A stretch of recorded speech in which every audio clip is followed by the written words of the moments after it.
Pleased to say we're joined now by Lisa Webb from Which and dietitian Nichola Ludlam-Raine. Morning to Morning both. to both. Hi. And you've kindly brought in some props to show us, but just well, talk you say us... kindly, we're not allowed to eat them. Who says? There's going to be a fight later for who gets them once we're off it won't air. be later, it'll be right now. Nichola, talk to me first of all about the problem here, because, look, we see this stuff. We know it's not particularly healthy, but we look at the front of a packet, don't we, and say, oh, you know what, it's 50 calories if I have some of this. But that usually means, in the case of crisps, probably about 3. Yeah. That's the issue, isn't it? Yeah, you're exactly right. So there's an inconsistency across the same product within a brand and then across different brands. So there's no standardisation. And there's 2 problems that I see in clinics. The first is that, as you say, my patients, they glance at the serving size, they think, oh, this is only 50 calories. They eat the pack, then actually it's 3-4 times that amount. So unknowingly, they are having more than that, what they're realising. And the second thing is that manufacturers are, in essence, making up these serving suggestions, and it does not take into account what other foods people are having within that meal across the day. For example, a pizza, it might say half pizza is a serving. Well, for some people, from a grown man, it might be a full pizza, or for another, it might be half a pizza with some salad, or maybe people having chips. So it completely depends on what other foods are eaten. OK, so what's the technical term for a serving? Well, I don't know that there is one. So we've got portions, we've got servings, we've got per grams, we've got units, and there's something called a unit bias as well, which is a bit of a weird one, which is when someone sees one thing, they assume that is what you're meant to eat. And actually, half the time, it's not. It's really tricky. There is an argument, though, that... I'm not going to be popular for this. Never mind. Wait for everyone. That bar of chocolate, right, that we see there, that bar of chocolate, I think when we looked at the packet, one serving was, what, 4 little... 1 row. 4 squares, which, OK, fine. You've got to be pretty not clued in, let's phrase it like that, to not realise that that whole bar of chocolate is not 1 serving. Yeah, absolutely. And I don't think anyone's going to... Well, some people might. Some people do that, don't they?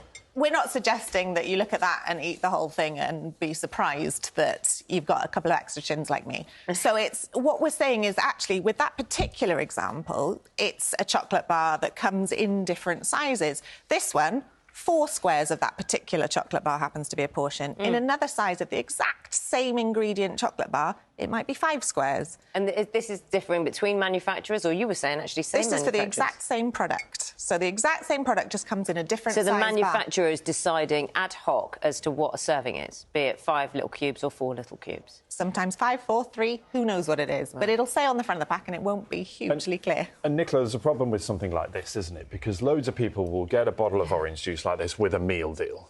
And they'll say, look, I've got my sandwich, got maybe my bag of crisps, and that, quite obviously, you think that is 1 serving. That bottle is 2 servings. Yeah.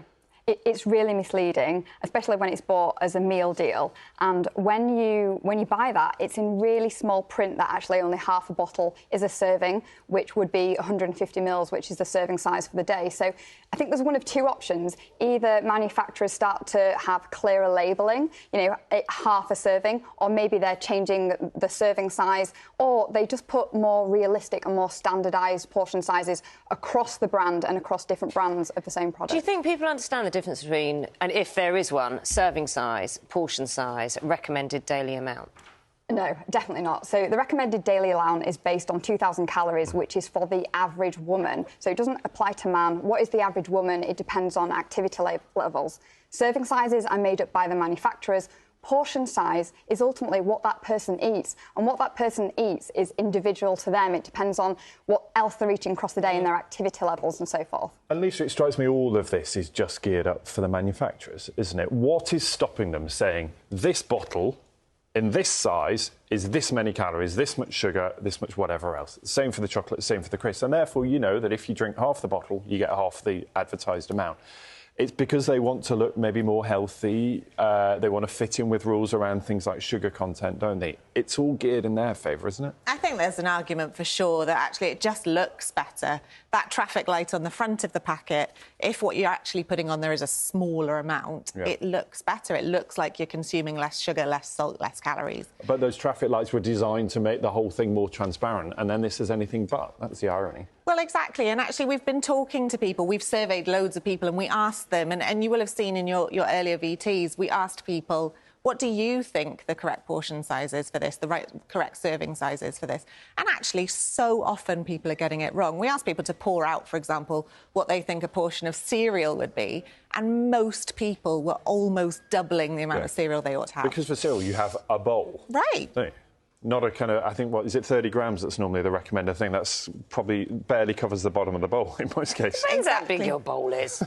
I should say the Department of Health and Social Care says regulations do require nutritional information on food packaging that should be clear and not misleading to customers. That's nutritional, that's not portion sizes.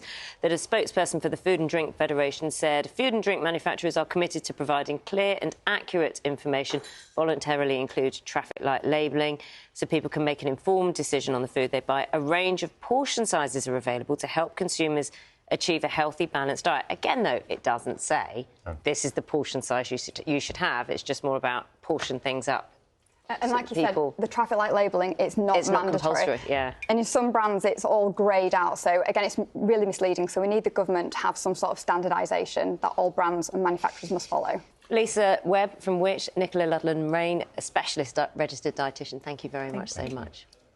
Can I have a crisp yet? Nope.